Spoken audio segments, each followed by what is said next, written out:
Guys, আমাদের এদিকে এখনো ভরন্ত কুয়াশা। এই যে অল্প অল্প আরে বাবা! রোদ দেখা যায়। এই যে আমার ছোট ভাই গেম খেলতাছে। আমাদের এদিকে তরমুজ দিছে এখন। গ্রাম তো, আহ, দেখা যায় না তরমুজ।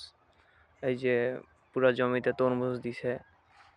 তরমুজ লাগাইছে আর কি, তরমুজ যেটা আপনারা কিনা খান ওইটাই। এই সব জমিতে তরমুজ দেওয়া, দেখা যায় না, কুয়াশা ভরা। সকাল সকাল আপনাদের মাঝে আমি চলে আসছি। আমাদের গ্রাম ইউটিউব চ্যানেল থেকে আপনারা একটু বেশি বেশি করে সাবস্ক্রাইব করবেন আর আমাদের পাশে থাকবেন। ইনশাআল্লাহ ভবিষ্যতে যে কিছু একটা করতে পারি, এই জন্য দেখতে থাকেন আমাদের গ্রাম। এই যে সূর্য কিছুটা দেখা যায়, আপনারা মনে হয় দেখতে পারতেছেন, কিছুটা সূর্য দেখা যায়। হ্যাঁ, দেখা যায় কিছুটা। এই যে সব তরমুজ, সব সব তরমুজ, কিন্তু কুয়াশার কারণে আর কি, কুয়াশার জন্য দেখা যায় না। দেখেন গাইস,